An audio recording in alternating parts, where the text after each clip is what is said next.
اللہ تعالیٰ کا شکر ادا کرتے ہیں جس کی توفیق خاص سے ہم سب عشق رسول صلی اللہ علیہ وسلم میں جمع ہیں۔ اللہ اسی محبت اور عشق پہ زندگی اور موت عطا فرمائے۔ آج کا میرا موضوع جس پہ میں آپ کے سامنے گفتگو کروں گا انشاءاللہ وہ ہے جو رسول دیں اسے لے لو، جو رسول دیں اسے لے لو، یہ آج کا موضوع ہے۔ توجہ چاہوں گا آپ کی۔ اللہ تبارک و تعالیٰ نے سورہ حشر سورہ نمبر 59 آیت نمبر 7 میں ارشاد فرمایا وَمَا آتَاكُمُ الرَّسُولُ فَخُذُوهُ، اور جو بھی چیز تمہیں رسول دیں، توجہ میری طرف رکھیں، جو کچھ بھی رسول تمہیں دیں فَخُذُوهُ، بس اسے قبول کر لو، اسے لے لو۔ وَمَا نَهَاكُمْ عَنْهُ فَانْتَهُوا، اور جس چیز سے رسول تمہیں منع کر دیں اس سے باز آ جاؤ، اس سے وَاتَّقُوا اللَّهَ، اور اس معاملے میں اللہ سے ڈرنا کہ رسول جو دیں اسے لینے میں کوتاہی نہ کرنا، اور رسول جس چیز سے منع کریں تو اس سے اجتناب کرنے میں کوتاہی نہ کرنا، اللہ سے ڈرنا۔ کیوں؟ فرمایا ان اللہ شدید العقاب، بے شک اللہ بڑی شدید پکڑ کرنے والا ہے۔ اگر تم رسول کے معاملے میں کوتاہی برتو گے، غفلت برتو گے تو یاد رکھو اللہ بڑی شدید گرفت کرنے والا ہے، پکڑ کرنے والا ہے۔ حاضرین آپ کی توجہ ہے میری طرف؟ میں قرآن پیش کر رہا ہوں آپ کے سامنے، ذرا آیت پہ غور کرنا ہے۔ پہلا حصہ کیا ہے؟ وَمَا آتَاكُمُ الرَّسُولُ، جو کچھ بھی تمہیں رسول دیں۔ اس سے کیا پتہ چلا کہ اللہ بھی عطا کرتا ہے اور رسول بھی عطا کرتے ہیں۔ وَمَا آتَاكُمُ الرَّسُولُ کیا کہہ رہا ہے؟ رسول بھی عطا کرتے ہیں، رسول بھی بولیے۔ جو لوگ عطائے رسول کی نفی کرتے ہیں وہ قرآن کا انکار کرتے ہیں، کیونکہ قرآن کہہ رہا ہے وَمَا آتَاكُمُ الرَّسُولُ، رسول جو کچھ بھی تمہیں دے دیں، جو کچھ بھی بولیے۔ یار توجہ میری طرف رکھیں، اپنی تربیت دکھائیں، قرآن پیش کر رہا ہوں، میری طرف توجہ رکھیں۔ اللہ نے فرمایا جو کچھ بھی تمہیں رسول دے دیں، جو کچھ بھی بولیے۔ دو لفظ ہیں، اس کو سمجھیے، ایک ہوتا ہے مطلق، کیا؟ اور ایک ہوتا ہے مقید، ایبسلیوٹ مطلق۔ مطلق وہ ہوتا ہے جس کو چھوڑ دیا جائے، اطلاق ہو جس کے اندر۔ مقید وہ ہوتا ہے جس کو قید کر دیا جائے، جس کو بولیے وہ مقید ہے، اور جس کے اندر کوئی قید نہ ہو اس کو کہتے ہیں مطلق۔ کیا کہتے ہیں؟ بولیے۔ رسول کیا دیں، اللہ نے اس کو مطلق رکھا، مقید نہیں کیا۔ یہ نہیں فرمایا کہ رسول یہ دیں تو لے لو، یہ دیں تو نہ لو، یہ نہیں فرمایا۔ یہ بولیے، اچھی بات پہ داد دینا سیکھیے۔ یہ نہیں فرمایا، بلکہ فرمایا وَمَا آتَاكُمُ الرَّسُولُ، اس کو مقید نہیں کیا عطائے رسول کو کہ رسول کیا کیا دے سکتے ہیں، یہ نہیں فرمایا، بلکہ فرمایا وَمَا آتَاكُمُ الرَّسُولُ، جو بھی تمہیں چاہیے رسول دے سکتے ہیں، جو بھی تمہاری ضرورت ہے رسول دے سکتے ہیں، رسول تو دیں گے، فَخُذُوهُ، پھر تمہاری ذمہ داری ہے کہ تم اس کو سنبھال بھی لو، تم بولیے اس کو وما آتاکم الرسول مطلق ہے، مقید نہیں ہے. یہ تفسیری قاعدہ بتا رہا ہوں، قرآن کی تفسیر کا قاعدہ. کوئی حکم مقید ہو جائے، قید ہو جائے کسی وقت کے ساتھ، کسی چیز کے ساتھ، تو اس کا معنی اسی حد میں بیان کرنا پڑتا ہے. اور جو مطلق ہو اسے کسی زمانے، کسی حال، کسی چیز کے ساتھ قید کیا جا سکتا. تو فرمایا وما آتاکم الرسول، رسول جو بھی تمہیں دے دیں، جو بھی تمہیں. قرآن کیا اعلان کر رہا ہے کہ رسول ہر چیز عطا کر سکتے ہیں. رسول بولیے اس بارگاہ میں کوئی کمی ہے ہی نہیں. تو فرمایا فخذوہ، کیا اسے لے لو. اب یہ قرآن پاک کی ایک آیت نہیں، بہت جگہ یہ مضمون ہے. سورہ توبہ، سورہ نمبر 9 آیت نمبر 59 ہے، 59. وہاں اللہ تعالیٰ نے کیا ارشاد فرمایا؟ کہا کاش تم اللہ اور اس کے رسول کی عطا پر راضی ہو جاتے. اللہ اور اس کے رسول کی عطا پر راضی ہو جاتے. اور آگے کیا فرمایا؟ فرمایا کاش تم یہ عقیدہ رکھتے سیؤتین اللہ من فضلہ ورسولہ، اور اگر تم میں سے کسی کو تمہاری مطلب، خواہش، تمنا کا نہیں ملا تو وہ یہ عقیدہ رکھتا سیؤتین اللہ. یہ عربی گرامر کے مطابق مضارع پر جب سین داخل ہوتا ہے تو اس کا مطلب ہوتا ہے کہ قریب ہی ہو جائے گا، یہ کام قریب ہی. سمجھ آ رہی ہے نہیں آ رہی؟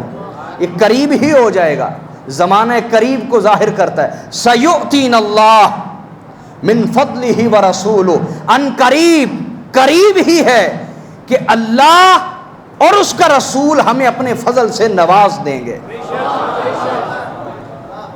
جس کو مل گیا وہ شکریہ ادا کرے اللہ اور اس کے رسول. جسے نہیں ملا مایوس نہ ہو. مایوس بولیے، بلکہ عقیدہ رکھے سیؤتین اللہ، وقت قریب ہی ہے کہ اللہ اپنے فضل سے ہمیں نواز دے گا اور اس کا رسول نواز دے گا. یہاں اگر آپ کا ذوق ہے تو قرآن ذرا سمجھاؤں آپ کو. قرآن سمجھنے کا کیا مطلب ہوتا ہے؟ نبی علیہ الصلوۃ والسلام نے فرمایا اے ابو ذر، اگر تو قرآن کی ایک آیت کو سمجھ لے تو یہ تیرے لیے 100 نفل پڑھنے سے بہتر ہے. ایک آیت سمجھ لیجیے، توجہ کیجیے. اللہ نے فرمایا عقیدہ رکھو ان قریب ہی، وقت قریب ہے جب اللہ اور اس کا رسول ہمیں اپنے فضل سے. یہاں قرآن پاک پہ غور کریے، ذاتیں کتنی بیان ہوئی ہیں؟ اللہ اور، لیکن جب کہا نا من فضلی ہی، تو ہی ضمیر، ہو ضمیر، یہ واحد کی ضمیر ہے. کس کی ضمیر ہے؟ عطا کرنے والے کتنے ہیں؟ اور فضل جب کہا اپنے فضل سے تو وہاں ضمیر کون سے ذکر کی؟ واحد کی، جو ایک کے لیے آتی ہے. بھلا کسی زبان میں ایسا کوئی قاعدہ ہے کہ کرنے والے 2 ہوں اور آگے فعل ایک ذکر کیا جائے؟ سمجھ آ رہی یا نہیں آ رہی؟ آپ اردو میں لگا لینا، علی اور زید سکول جاتے ہیں یا جاتا ہے؟ بولے نا. فعل فاعل کے مطابق ذکر ہوتا ہے. ضمیر لائی جائے، اگر ضمیر لائی جائے، آپ کہیں ضمیر کی بات تو ضمیر کی بات کر لیں. زید اور عمر 2 دوست ہیں، اس کا لباس بہت اچھا ہے، یہ جملہ ٹھیک ہوگا؟ 2 دوستوں کی تعریف ہو رہی تو کیا کہیں گے؟ ان کا لباس. ضمیر ان آئے گی، اس والی ضمیر. میری بات اب سمجھ آ رہی ہے نہیں آ رہی؟ زید اور عمر 2 دوست ہیں، اس کی گاڑی بہت اچھی ہے، یہ جملہ درست ہوگا؟ ان کی گاڑی فاعل کے مطابق جن کا ذکر ہو رہا ہے ان کے مطابق ضمیر لائی جاتی ہے نا. میری بات اب سمجھ رہے ہیں یا نہیں؟ آپ انگلش میں دیکھ لیں، Zaid and Umar are friends, are آئے گا، از. زید اور عمر دوست ہیں، از نہیں آیا، کیا آیا ہے؟ آر. میری بات سمجھ آ رہی؟ Zaid and Umar are going to school, is going to school نہیں آئے گا. میری بات سمجھے یا نہیں؟ تو جب اردو انگریزی زبان میں اتنا منظم نظام ہے تو عربی تو اس سے زیادہ منظم ہے. تو عربی میں ایک کے لیے ہو آتا ہے، دو کے لیے ہما آتا ہے، دو سے زیادہ کے لیے ہم آتا ہے. تو جب عطا کرنے والے دو ہیں اللہ اور اس کے رسول، تو ہونا یہ چاہیے تھا، ہماری چھوٹی عقل یہ سمجھتی ہے، ہونا یہ چاہیے تھا کہ کہا جاتا من فضلہما، اللہ اور اس کا رسول اپنے اپنے فضل سے ہمیں ان قریب نواز دیں گے. لیکن اللہ نے تثنیہ دو کی ضمیر ذکر نہیں کی بلکہ واحد کی ضمیر ذکر کی. فرمایا ان قریب اللہ اور اس کا رسول اپنے فضل سے ہمیں نواز دیں گے. یا اللہ تو کیا سمجھانا چاہتا ہے؟ تو بارگاہ الہ سے جواب اشارتاً یہ آتا ہے. اشارت النص یہ تفسیری قاعدہ ہے، ایک عبارت النص ہوتی ہے کہ اشارت النص.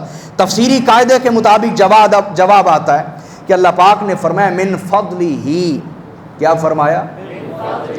بولیے. واحد کی ضمیر ذکر کی. کیا؟ واحد کی ضمیر. تو اللہ پاک کی بارگاہ سے جواب آتا ہے کہ بے شک عطا کرنے والی دو ذاتیں ہیں لیکن عطا ایک ہے. عطا کرنے والی ذاتیں اللہ اور اس کے رسول دو ہیں لیکن عطا کرنے والی دو ذاتیں ہیں لیکن فضل ایک ہے. فضل بولیے. لہذا اللہ اور اس کا رسول تمہیں اپنے فضل سے نواز دیں گے، یہ عقیدہ رکھو.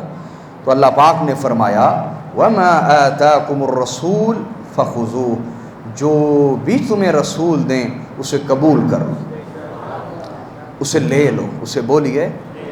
اس سے کیا پتہ چلا؟ اس سے پتہ یہ چلا کہ عطا کرنا رسول کا کام ہے، عطا کو سنبھالنا امت کا کام ہے. عطا کو سنبھالنا بولیے فَخُذُوهُ امت کے لیے ہے، عطا کرنا رسول کا کام ہے. فَخُذُوهُ کے ذریعے سے اس امت کو ذمہ دار بنایا جا رہا ہے. اس امت کو بولیے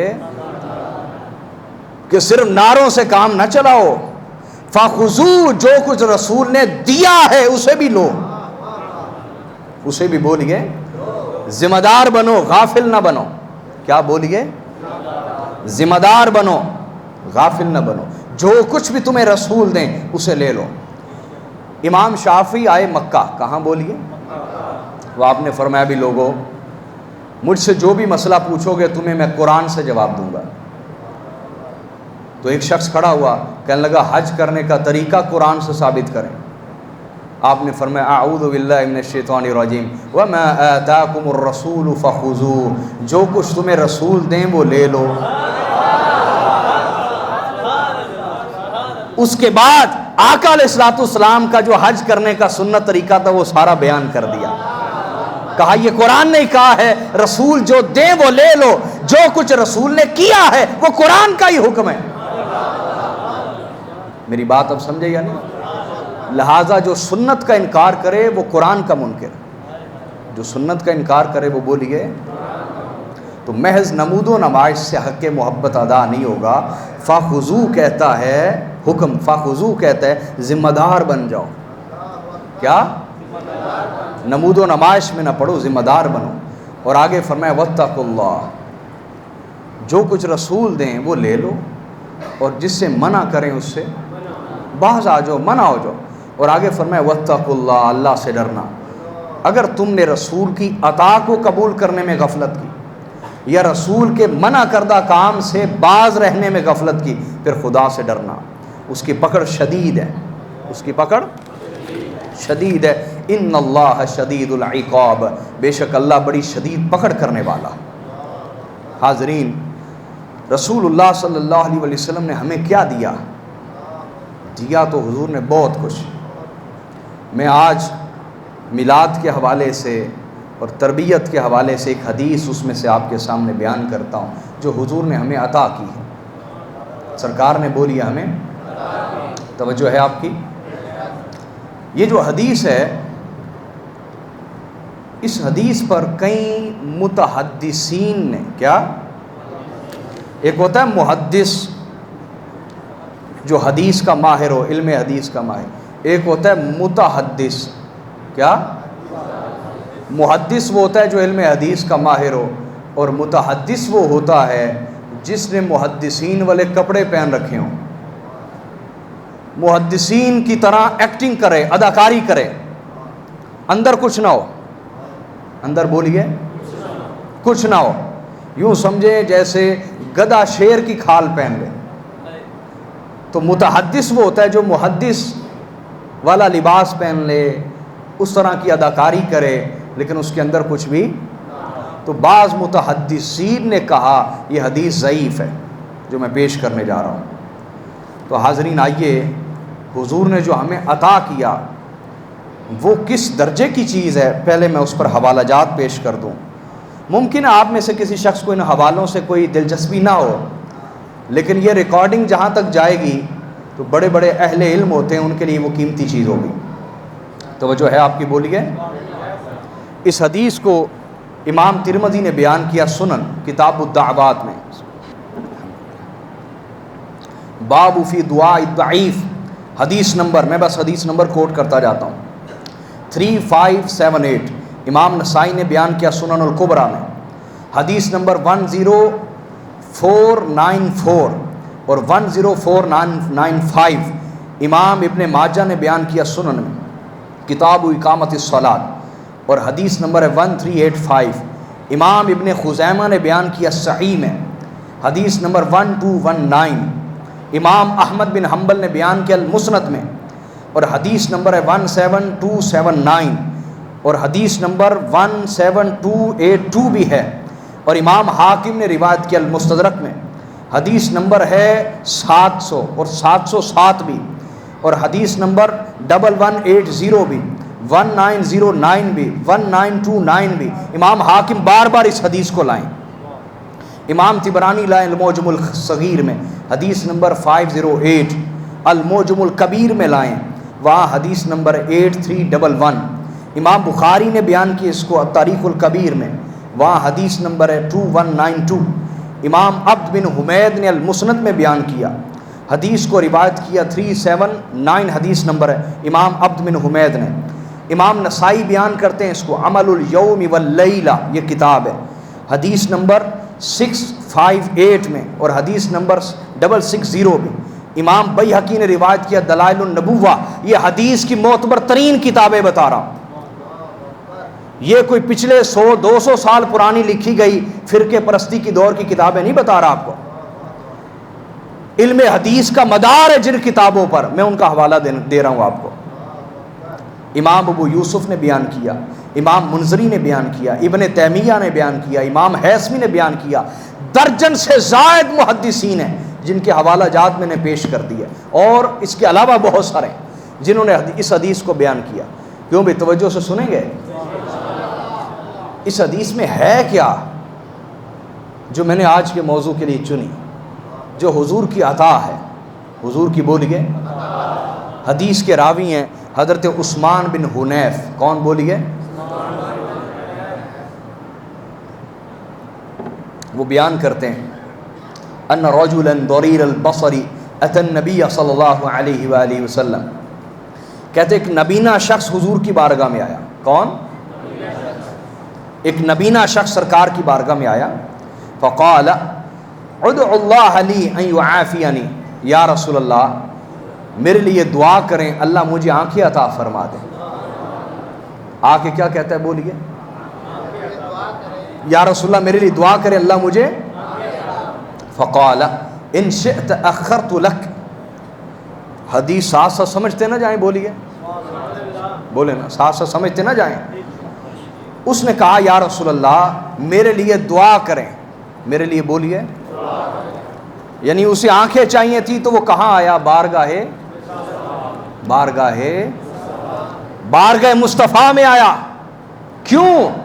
کیونکہ صحابہ کا عقیدہ ہے کہ بارگاہ رسالت باب الحوائج ہے، بارگاہ رسالت وہ بارگاہ ہے جہاں ہر حاجت پوری ہو جاتی ہے، جہاں بولیے ہر حاجت پوری ہو جاتی ہے۔ اس صحابی نے یہ عقیدہ بتایا، اس کو آنکھیں چاہیے، کہاں آیا ہے؟ بارگاہ مصطفیٰ میں۔ قیامت تک کی امت کو عقیدہ سمجھانے کے لیے وہ آیا کہ یاد رکھو جس کام کے لیے نگاہ مصطفیٰ اٹھ جائے، جس کام کے لیے نگاہ مصطفیٰ اٹھ جائے یا دست مصطفیٰ اٹھ جائے، وہ کبھی رد ہو سکتا، لہٰذا مجھے آنکھیں چاہیے تو میں حضور کی بارگاہ میں آ گیا، واہ واہ واہ، حاضر ہو گیا اور آ کے کہنے لگا یا رسول اللہ میرے لیے دعا کریں، اللہ مجھے آنکھیں عطا فرمائے۔ حضور نے کیا کہا؟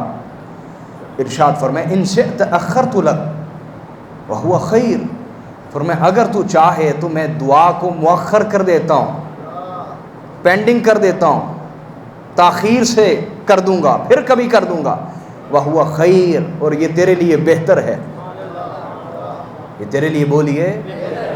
اس سے پتہ چلا کہ انسان ہے تو جلد باز، انسان ہے تو، لیکن بعض تاخیر میں بھی خیر کثیر ہوتی ہے، بعض تاخیر میں بھی خیر کثیر ہوتی ہے اور خاص تاثیر ہوتی ہے،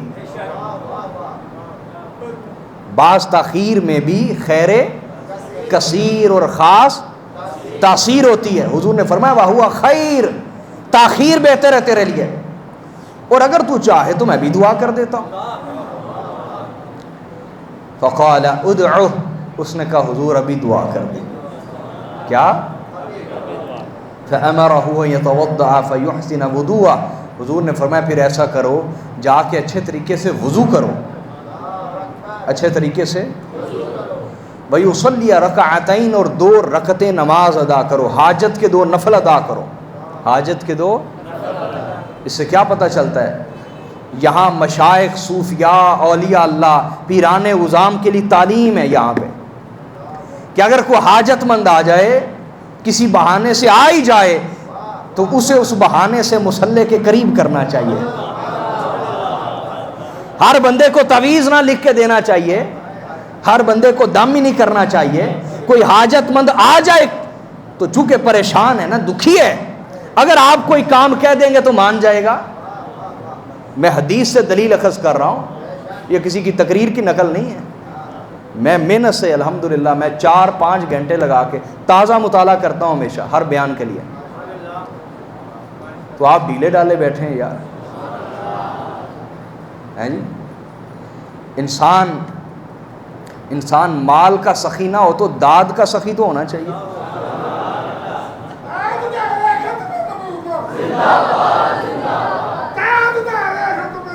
سلامت زندہ سلام۔ تو حاضرین توجہ ہے نا آپ کی، تو میں حدیث سے دلیل اخذ کر رہا ہوں۔ حضور کے پاس آیا تو سرکار دعا تو کر سکتے تھے نا اسی وقت ہی، تو فرمایا جاؤ وضو کرو، 2 رکعتیں ادا کرو۔ اس میں مشائخ، پیران عظام کے لیے تعلیم ہے، کوئی آ جائے اس طرح کا حاجت مند تو اسے اس بہانے سے خدا کے قریب کر دینا چاہیے، مصلی کے قریب کر دینا چاہیے۔ سمجھے بات یا نہیں سمجھے؟ بولیے۔ ہمارے مرشد گرامی فرماتے ہیں کہ دکھی انسان جو ہوتا ہے وہ نرم لوہے کی طرح ہوتا ہے، دکھی انسان نرم لوہے کی طرح ہوتا ہے، اسے جس طرف بھی موڑ دیں گے نا، جب اس کا دکھ چلا جائے گا وہ وہاں پختہ ہو جائے گا، وہ وہاں بولیے بھائی، اگر دکھی ہے کوئی، کسی نے سگریٹ پہ لگا دیا، دکھ چلا بھی جائے گا، سگریٹ پیتا رہے گا، برائی پہ لگا دیا۔ اور اگر دکھی ہے، پریشان ہے، اور کسی نے اس کی پریشانی کو دیکھتے ہوئے کہ نرم لوہا ہے، اسے خدا کی طرف موڑ دیا، تو پریشانی چلی جائے گی اور یہ پھر سخت لوہے کی طرح اس نیک عادت پہ جم جائے گا۔ تو ہمارے شیخ و مرشد سید السادات نے فرمایا دکھی انسان نرم لوہے کی طرح ہوتا ہے، اسے جدھر بھی موڑ دو گے تو پریشانی دور ہونے کے بعد اسی پہ پختہ ہو جائے گا، اسی پہ بولیے۔ تو آقا نے یہی کیا۔ آگے کیا ارشاد فرمایا جاؤ 2 رکعتیں ادا کرو، وَيَدْعُوَ بِهَذَا الدُّعَاء، اور فرمایا اللہ سے یوں دعا کرو، اللہ سے کس طرح؟ اللہم انی اسألک واتوجہ الیک بمحمد نبی الرحمہ، نبی الرحمہ، اے اللہ میں تجھ سے سوال کرتا ہوں، میں تجھ سے بولیے سوال کرتا ہوں، تجھ سے مانگتا ہوں، وَأَتَوَجَّهُ إِلَيْكَ بِمُحَمَّدٍ، اور میں حضرت محمد کے وسیلے سے تیری طرف متوجہ ہوتا ہوں، حضرت محمد صلی اللہ علیہ وسلم کے وسیلے سے تیری طرف متوجہ ہوتا ہوں، تیری طرف توجہ کرتا ہوں، وہ حضرت محمد نبی الرحمہ جو رحمت والے نبی ہیں، جو بولیے حضور نے فرمایا میرا ذکر کرنا، میرا وسیلہ پیش کرنا اور نبی رحمت ہونے کا ذکر کرنا، تو جب رحمت والے نبی کا وسیلہ آ جائے گا وہ بھی رحمت کر دے گا، وہ بھی رحمت کر دے۔ نبی الرحمہ، یوں کہنا ہے اللہ میں تجھ سے مانگتا ہوں اور تیرے نبی حضرت محمد جو نبی رحمت ہیں ان کے وسیلے سے تیری طرف متوجہ ہوتا ہوں، پھر دعا میں کہنا یا محمد، اے میرے آقا محمد، انی قد توجہت بک الی ربی فی حاجتی ہذہ لتقضی، اے میرے آقا محمد میں نے اللہ کے حضور توجہ کی ہے آپ کے وسیلہ سے، بکا آپ کے وسیلہ سے، تاکہ اللہ میری یہ حاجت پوری فرما دے، اللہ میری یہ حاجت پوری فرما دے، آپ میری شفاعت کر دیجئے، آپ میری، اور پھر کہنا، دو باتیں ہو گئیں، تیسری فرمایا پھر کہنا اللہم فشفعہ فیہ، اے اللہ میرے نبی نے جو شفاعت کی ہے وہ شفاعت قبول فرما لے۔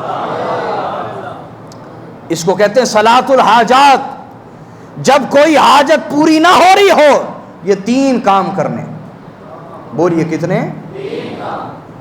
اچھے طریقے سے وضو کر کے نماز پڑھنی ہے اور دعا میں تین جملے پیش کرنے، پہلے جملے میں کہنا اے اللہ میں تجھ سے مانگتا ہوں اور حضرت محمد صلی اللہ علیہ وآلہ وسلم کے وسیلہ سے تیری طرف متوجہ ہوتا ہوں جو نبی رحمت ہے، اور پھر کہنا ہے اے میرے آقا محمد میں نے آپ کے وسیلے سے اللہ سے مانگا ہے آپ میری شفاعت کر دیں، آپ میری، بولیے۔ اس سے پتہ یہ چلا کہ امتی دنیا میں کسی جگہ بیٹھ کر بھی دعا کر رہا ہو یا سرکار کو پکار رہا ہو، سرکار کو پکار رہا ہو، حضور علیہ الصلوۃ والسلام کی شفاعت اسی وقت شامل حال ہو جاتی ہے۔ بھئی میں نے آپ کو اس حدیث کے حوالہ جات سنا دی ہیں، ابھی بھی آپ ڈر کے کمزور ہو کے سن رہے بات کو، بولے نا۔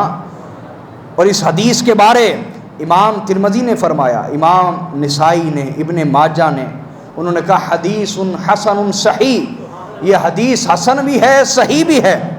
امام ابو اسحاق نے فرمایا ھذا حدیث صحیح، سند کے اعتبار سے صحیح حدیث ہے۔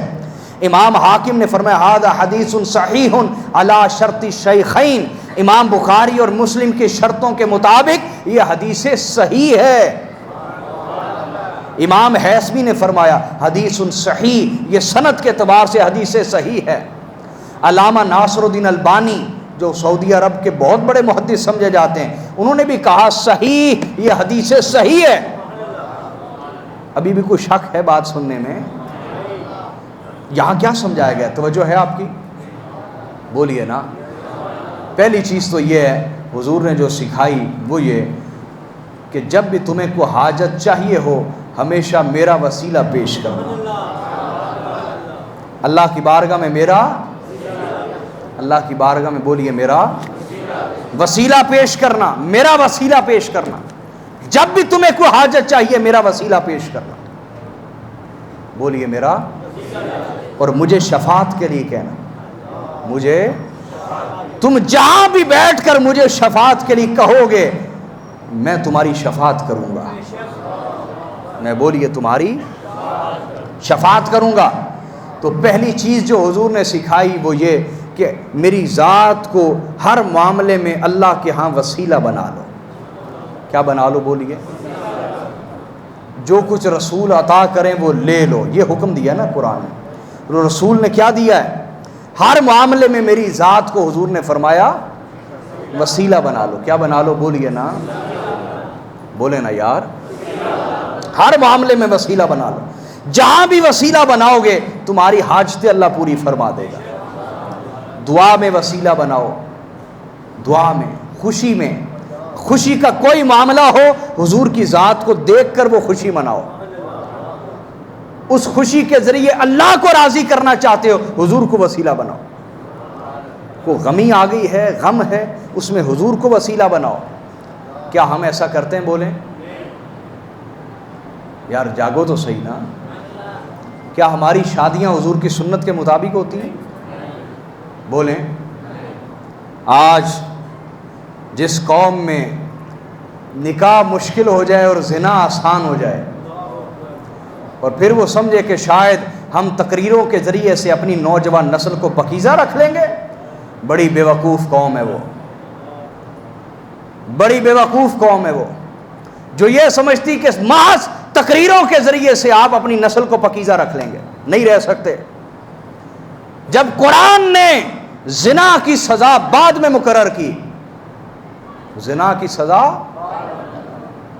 اور نکاح کے احکام پہلے نازل کیے، اور حضور نے نکاح کا حکم پہلے دیا، بعد میں جا کے زنا کی سزائیں مقرر کی، ابھی بھی ہمیں حکمت سمجھ نہیں آتی کہ اسلام سب سے پہلے نکاح کو آسان کرتا ہے، سستا بناتا ہے، آسان بناتا ہے، اتنا آسان، اتنا سستا کہ حضرت عبد الرحمن بن عوف کی شادی ہو گئی، یہ عشرہ مبشرہ میں سے ہیں، حضور کے اتنے قریب ہیں۔ تو ایک دن وہ آئے تو ان کے کپڑوں پہ وہ دلہن والی خوشبو لگی ہوئی تھی، تو آقا علیہ الصلوۃ والسلام نے فرمایا عبد الرحمن تم نے شادی کر لی ہے؟ کہا جی یا رسول اللہ شادی کر لی ہے۔ یہ ہے وہاں کی سادگی، نہ کوئی شادی کارڈ چھپے، نہ ضد کی ہے رسول اللہ سے کہ حضور آپ نے ضرور آنا ہے۔ میری بات سمجھ آ رہی یا نہیں آ رہی؟ اتنی سادگی سے جو اسلام نکاح دیتا ہو، اتنی سادگی سے پھر اس کا حق ہے کہ جو زنا کرے تو اتنی سخت سزا بھی مقرر کرے۔ جو معاشرہ نکاح کو اتنا مشکل اور مہنگا بنا دے، اس معاشرے میں زنا اتنی تیزی سے پھیلے تو محض تقریروں کے ذریعے وہ زنا نہیں روک سکتا، صرف تقریریں نہیں روک سکتی اس کو۔ تو میرے آقا نے فرمایا ہر چیز میں مجھے وسیلہ بناؤ، تمہاری کوئی خوشی ہو اس خوشی کے ذریعے اللہ کو راضی کرو اور میری ذات کو وسیلہ بناؤ، مجھے دیکھ کر اپنی خوشی چلاؤ، کوئی غمی آ جائے تو میری ذات کو وسیلہ بناتے ہوئے اس غم کے ذریعے بھی اللہ کو راضی کرو۔ آپ کہیں گے غم کے ذریعے اللہ کو راضی کرنا کیا ہے؟ حضور کی حدیث میں ہے، فرمایا تمہیں کانٹا بھی چبھ جائے، کیا؟ اور اگر تم اس پر صبر کر جاؤ تو اللہ کے ہاں اس کانٹا چبھنے پہ بھی بہت بڑا اجر ہے۔ اور ایک روایت میں جس شخص کو سر درد ہو، رات بھر سر درد ہو، اور وہ رات بھر صبر کرے، ہائے وائے نہ کرے، شکوے نہ کرے، صبر کر جائے تو صبح ہونے سے پہلے اللہ اس کے گناہ معاف کر دیتا۔ صبر۔ اس وقت ملک تباہی کے حالات میں ہے، میں وہ ٹھیک نہیں کر سکتا، میں ایک مبلغ ہوں، لیکن کم از کم میں قوم کو صبر کی تلقین تو کر سکتا ہوں، ہر حالت میں اللہ کا شکر ادا کرنے کی تلقین تو کر سکتا ہوں نا۔ لیکن ممبر سے صبر اور شکر کی تعلیم کی بجائے جب آپس میں فساد اور لڑنے کی تعلیم دی جائے گی، وہ قوم جو پہلے ہی بڑی دکھی ہے حکومتوں کی وجہ سے، سیاستدانوں کی وجہ سے، جو پہلے ہی پریشان ہے، دکھی ہے مالی حالات کی وجہ سے، جب اس ممبر سے بھی فساد اور جھگڑے اور مسلح کے ذریعے سے بھی فساد اور جھگڑے کی بات ہوگی تو نتیجتاً یہ نسل دین سے بدزن اور بیزار ہو جائے گی۔ میں ٹھیک کہہ رہا ہوں یا نہیں کہہ رہا؟ بولے نا۔ تو اس ممبر کے ذریعے ہونا تو یہ چاہیے کہ ان حالات میں ہم صبر کی تلقین کریں، ہم شکر کی تلقین کریں، ہم مل بیٹھنے کی بات کریں کہ اس پریشانی کے حال میں آؤ مل کے وقت کاٹ لیتے ہیں۔ کیوں بھی ہونا تو یہ چاہیے تھا نا۔ لیکن ایک طرف اس قوم کو حکومتیں برباد کر رہی ہیں، مہنگائی، مالی حالات اس قوم کو اتنی تکلیف میں مبتلا کیے ہوئے ہیں، اور دوسری طرف ہم مذہب کے میدان کے اندر بھی قوم کو پریشان کریں، فتنے میں ڈالیں، فساد میں ڈالیں، ظلم کی طرف لے جائیں، فتنہ و فساد کی طرف، فرقہ پرستی کی طرف لے جائیں تو نتیجتاً یہ قوم مذہب اور دین سے بیزار ہو جائے گی۔ اور اس وقت صورتحال آپ کے سامنے، آپ تو پھر گاؤں کے لوگ ہیں، ذرا اپنے شہری طبقے کو دیکھیں، اپنے مالدار طبقے کو دیکھیں، وہ دین سے بیزار ہیں، وہ نہیں محفلوں میں آتے، وہ نہیں مسجد میں آتے، ان کی بیزاری کے پیچھے شاید ہم بھی ہیں، شاید ہم بھی ہیں، کاش اللہ میں سوچنے کی توفیق عطا فرمائے۔ تو میرے آقا نے فرمایا میری ذات کو وسیلہ بناؤ، بولو بولو نا یار، میری ذات کو خوشی ہو تو سرکار کو دیکھ کر خوشی منائیں اور خوشی پر اللہ کو راضی کر لیں، غمی آ جائے تو سرکار کو دیکھتے ہوئے غمی کاٹے اور اللہ کو غم کے ذریعے راضی کر لیں. سمجھے بات یا نہیں سمجھے؟ اور دعا کرنی ہو تو حضور کا وسیلہ لے آئیں, ان دعاؤں کے ذریعے سے اللہ کے ہاں دعا قبول کروا لیں, دعا قبول کروا لیں. اور درود و سلام, کیا بولیے؟ درود و سلام جو ہے یہ بذات خود وسیلہ مصطفیٰ ہے. یہ جو ہم اول و آخر درود پڑھتے ہیں نا, شاید ہمیں اندازہ نہیں ہوتا کہ ہم حضور کا وسیلہ پیش کر رہے ہوتے ہیں. حضور کا بولیے وسیلہ پیش کر رہے ہوتے ہیں. پیچھے سمجھ آ رہی؟ پیچھے باہر آواز آ رہی ہے؟ باہر آواز آ رہی؟ اچھا. تو درود و سلام بذات خود وسیلہ ہے. بذات خود بولیے. آئیے میں آپ کے سامنے ایک حدیث پیش کرتا ہوں. حدیث کو روایت کیا حضرت ابی بن کعب نے. کس نے بولی ہے؟ وہ کہتے ہیں میں نے عرض کی یا رسول اللہ. حدیث کو امام ترمذی نے بیان کیا, حدیث نمبر 2457. امام احمد بن حنبل نے بیان کیا المسند میں, حدیث نمبر 21280. توجہ ہے جی؟ یہ چلا دو یار پنکھا. حضرت ابی بن کعب کہتے ہیں میں نے عرض کی یا رسول اللہ انی اکثر الصلاۃ علیک, حضور میں آپ پر اکثر درود پڑھتا رہتا ہوں. میں آپ پر بولیے. اللہ کرے ہم بھی ان لوگوں میں سے ہو جائیں جنہیں حضور کی بارگاہ کی حاضری نصیب ہو تو کہیں یا رسول اللہ میں اکثر آپ پر درود بھیجتا رہتا ہوں. تو حضرت ابی بن کعب فرماتے میں نے عرض کی یا رسول اللہ میں اکثر آپ پہ درود بھیجتا رہتا ہوں. فکم اجعل لک من صلاتی, تو جب میں عبادت کے لیے بیٹھا کروں تو کتنی دیر آپ پر درود بھیجا کروں. کیا وہ ورد وظیفہ پڑھنے کے لیے جب بیٹھوں, عبادت کرنے کے لیے بیٹھوں تو کتنی دیر آپ پر درود بھیجتا رہا کروں. فقال ما شئت, حضور نے فرمایا جتنا تو چاہے, جتنا تو کر سکے بھیج دے. قال قلت الربع, میں نے کہا حضور چوتھائی حصہ 25% اپنے ٹائم کا آپ پر درود ہی نہ پڑھتے رہا کروں. قال ما شئت فإن زدت فهو خير لك, حضور نے فرمایا اچھا ہے جتنا تو کر سکے, لیکن اگر تو بڑھا دے, اگر تو درود پڑھنا بڑھا دے تو تمہیں اس سے بھی بڑی خیر نصیب ہو جائے. قلت النصف, کا حضور پھر تو میں اپنا آدھا وقت جو ہے, آدھا وقت آپ پر درود ہی پڑھتا رہا کروں گا. کتنا بولیے؟ آدھا وقت آپ پہ درود ہی پڑھتا رہوں گا. قال ما شئت, حضور نے فرمایا ٹھیک ہے جتنا تو چاہے, جتنا تو کر سکے. فإن زدت فهو خير لك, لیکن اگر تو بڑھا دے, اگر تو بڑھا دے فهو خير لك, تو تجھے اس سے بھی بڑی خیر نصیب ہو جائے.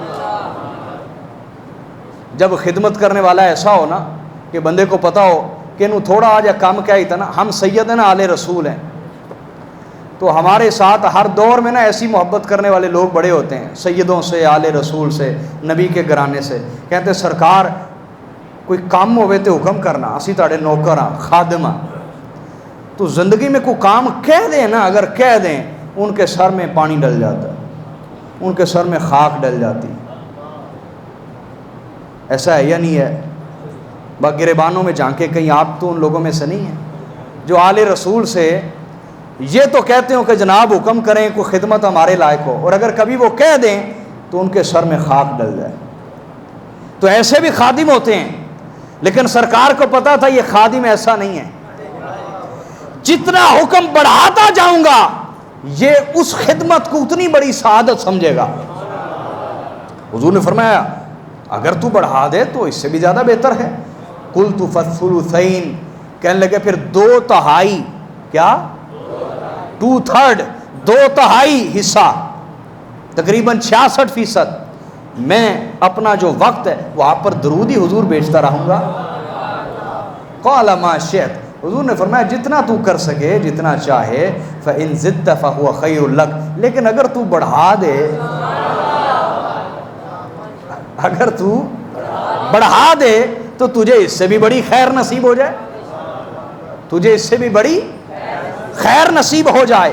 قلت اجعل لك صلاتي كلها، تو میں نے عرض کی یا رسول اللہ آج کے بعد جب بھی میری زبان ہلے گی میں آپ پر درود ہی بھیجتا رہوں گا،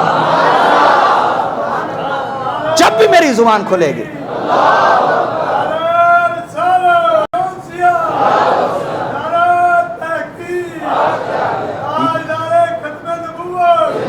یا رسول اللہ، یا رسول اللہ، آج کے بعد یہ زبان فضول بولنا چھوڑ دے گی، فضول بولنا یہ جب بھی کھلے گی لب کشا ہوگی حضور آپ پر درود ہی بیچتی رہے گی۔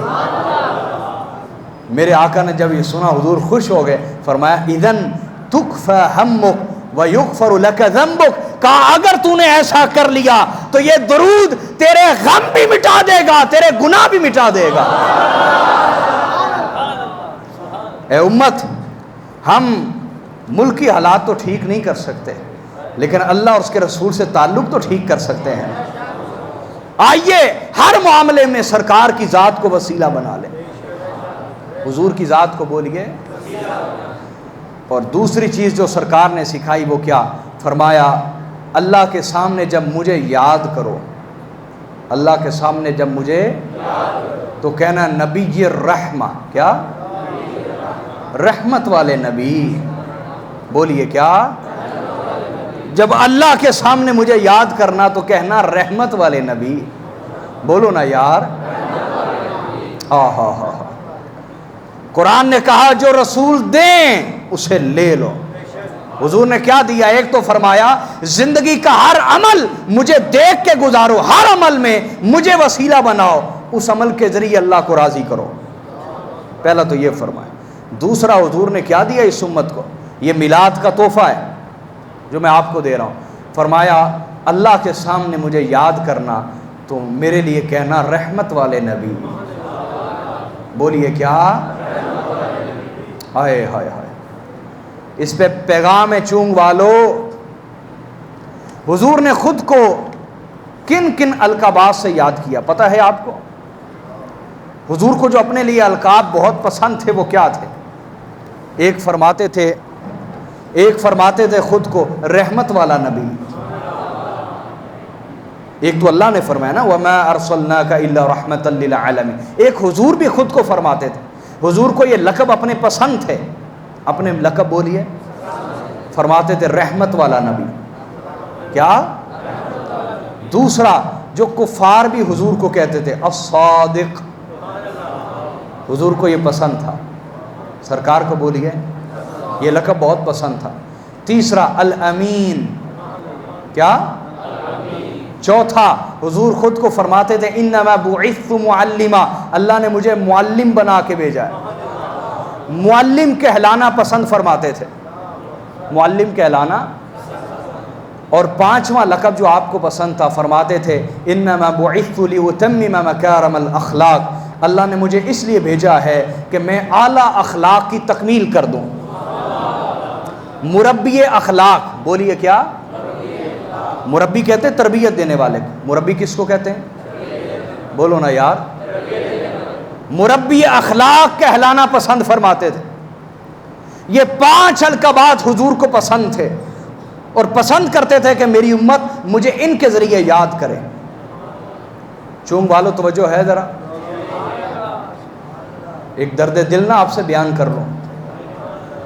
ویسے تو آپ نماز میں ہم پہ درود پڑھتے ہیں، اللہ کرے سلام پھیرنے کے بعد بھی ہم سے سچی محبت کرتے ہوں۔ وہ لوگ کتنے منافق ہیں جو نماز میں آل محمد پہ درود پڑھیں اور نماز کے بعد آل رسول سے دشمنی کریں۔ اس سے بڑا بھی کوئی منافق ہو سکتا ہے بولو؟ تو آپ جو آل رسول پر نماز میں درود پڑھتے ہیں تو نماز کے بعد بھی محبت کرنے والے ہی ہیں نا؟ پھر ذرا میری طرف توجہ کریں۔ 5 القابات حضور کو پسند تھے، چاہتے تھے میری امت مجھے ان سے یاد کیا کرے۔ پہلے نبی رحمت،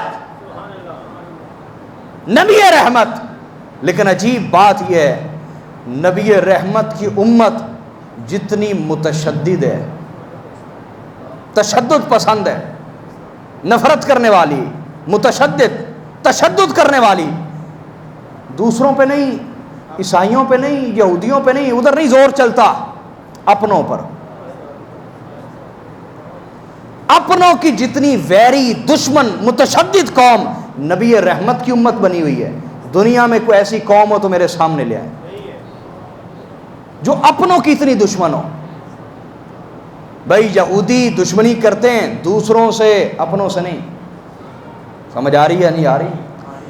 عیسائی پوری دنیا میں کولڈ وار, سرد جنگ لڑ رہے ہیں, اپنوں کے خلاف نہیں, مسلمانوں کے خلاف.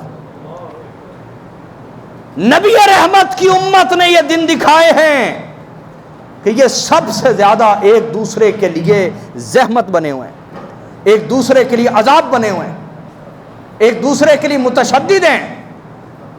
یہ سوالیہ نشان ہے یا نہیں بولیں؟ ہم نے اس نبی رحمت کا میلاد منایا بھی ہے یا نہیں ہے؟ یہ جو ہم میلاد منا رہے ہیں کہیں یہ رسم و رواج ہی تو نہیں؟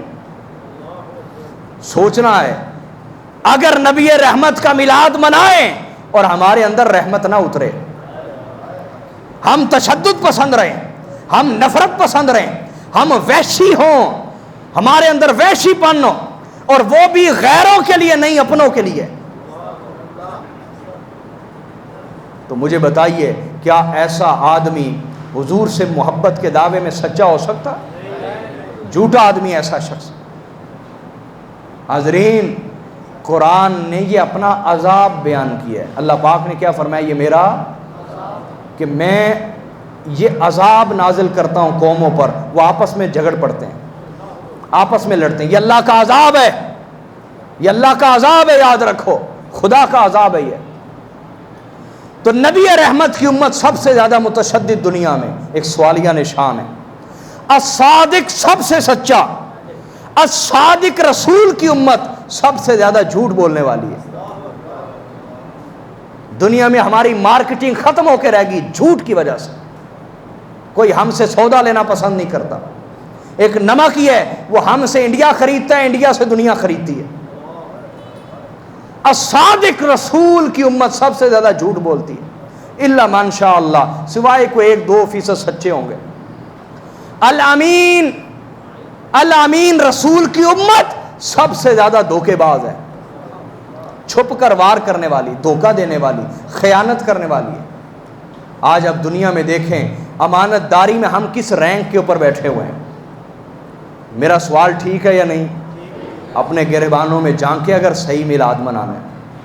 میں نے بھی جھانکنا ہے, آپ نے بھی جھانکنا ہے. معلم حضور نے فرمایا, معلم رسول کی امت سب سے زیادہ جہالت کا شکار ہے. اور صرف آپ ہی نہیں, مجھے معاف کیجئے گا, میرا یہ جملہ جس کو سخت لگے وہ سمجھے کہ اس کے اندر اپنے اندر خرابی ہے. میں صرف آپ کی بات نہیں کر رہا, جنہیں آپ علماء سمجھتے ہیں 1000 کی تعداد میں میرے سامنے لے آئے نا, 1000 کی تعداد میں ان سے پوچھوں کہ انہوں نے زندگی میں کتنی کتابیں پڑھی ہیں, حقیقت آپ کے سامنے آ جائے گی. اول سے آخر کتنی کتابیں پڑھی ہیں, اور صرف یہ اردو کی کتابیں نہیں, جو اصل ٹیکسٹ ہے اسلام کا, قرآن اور سیاستہ, اس کو کتنا پڑھا ہے. معلم رسول کی امت ہے اور سب سے زیادہ جہالت کا شکار ہے. یہاں منبر پہ بیٹھے کوئی آپ کو ٹولے مائے سنائے آپ خوش ہو جاتے ہیں, کوئی آپ کو قرآن و حدیث سنائے آپ کو مزہ ہی نہیں آتا, آپ کو لطف ہی نہیں آتا, آپ علم دوست نہیں رہے. ہمیں اپنی اصلاح کرنی میرے بھائیوں. حضور کا میلاد منانا ہے تو حضور کی آمد کے مقصد کو بھی پورا کریں. یہ کیسا میلاد ہے کہ ہم حضور کی آمد کے مقصد کو کمزور کر دیں اور میلاد مناتے رہیں. حضور کی آمد کا مقصد پورا کریں. اور 5ویں چیز حضور فرماتے تھے, میں مربی اخلاق ہوں, اخلاق کی تربیت دیتا ہوں. آج سب سے زیادہ بین الاقوامی لیول کے اوپر جو بد اخلاق قوم ہے وہ مربی اخلاق کی امت ہے. یہ ایک تماچا ہے ہمارے منہ پر, یہ سوالیہ نشان تماچا ہے ہمارے منہ پر. حاضرین, تو میرے نبی نے فرمایا مجھے نبی رحمت کے طور پر یاد کیا کرو, دعاؤں میں نبی رحمت کے طور پہ یاد کیا کرو. وہ لوگ جو رسول کا نام لے اور معاشرے میں تشدد پھیلائیں, نفرت پھیلائیں, تعصب پھیلائیں, فرقہ پرستی پھیلائیں, دہشت گردی پھیلائیں, مذہبی منافرت پھیلائیں, مذہبی نفرت پھیلائیں, معاشرے کے اندر آپس میں لوگوں کو لڑوائیں, جھگڑے کروائیں اور بد اخلاقی پھیلائیں, اور استعمال منبر اور مصلی کو بھی کریں۔ یاد رکھ لیجئے ایسے لوگ حضور کی آمد کے مقصد کو کمزور کرنے والے لوگ ہیں۔ وہ منبر اور مصلی کو آلہ بنا کر، فساد کے لیے آلہ بنا کر استعمال کر رہے ہیں۔ کیا ایسے لوگ اسلام کے وفادار ہو سکتے ہیں؟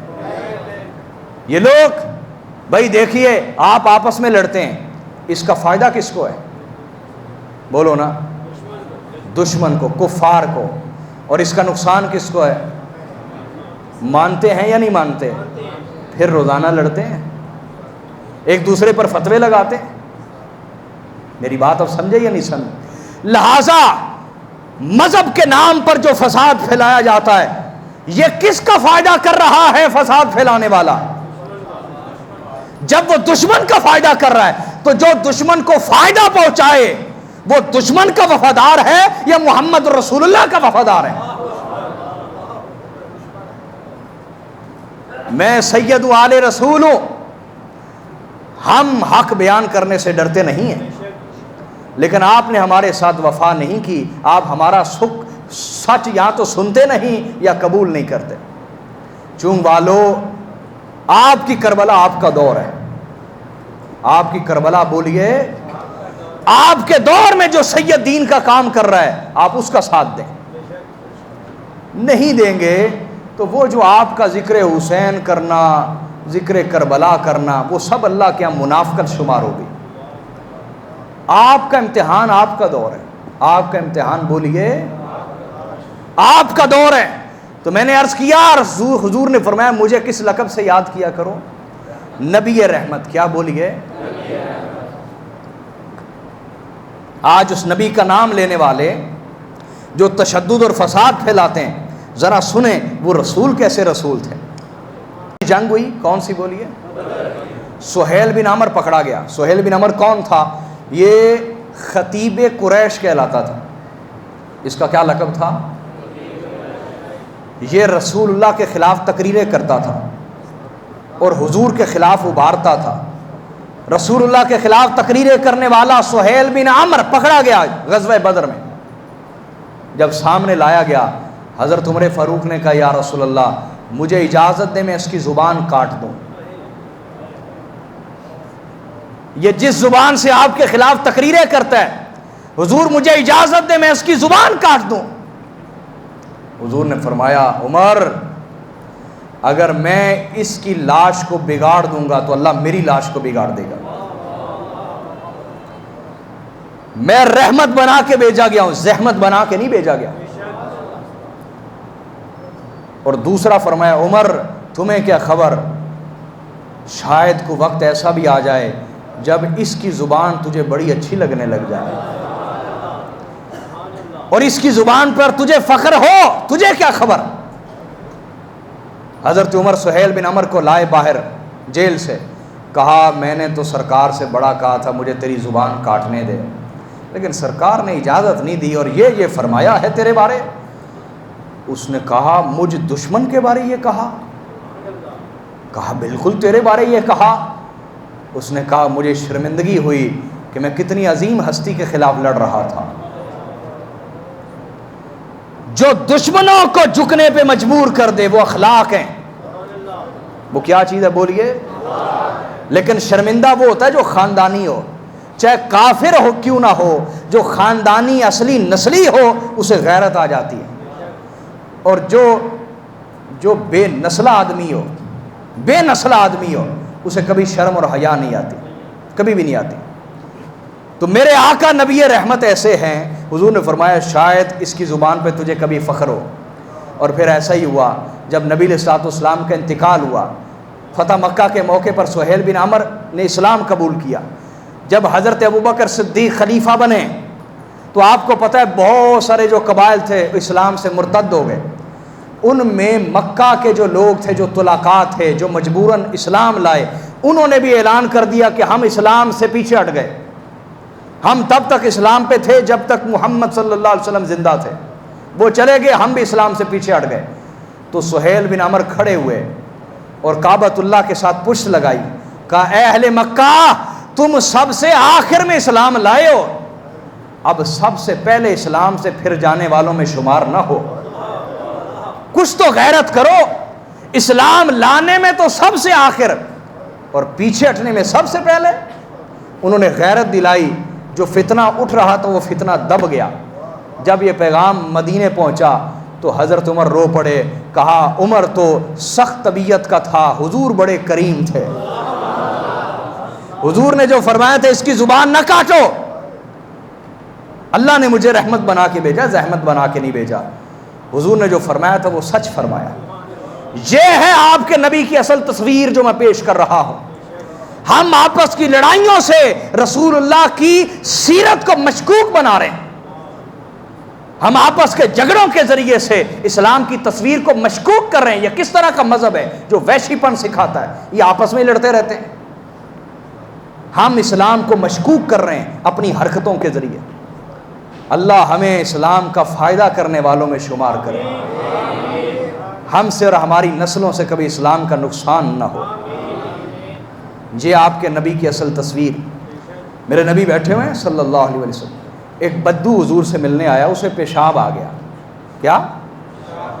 وہ اٹھا حضور کے سامنے. مسجد نبوی, یہ حرکت یہاں اس مسجد میں ہو جائے نا تو آپ مار مار کے برا حال کر دیں. شاید ایسے بندے کو قتل کرنا ہی آپ دین کی خدمت سمجھیں.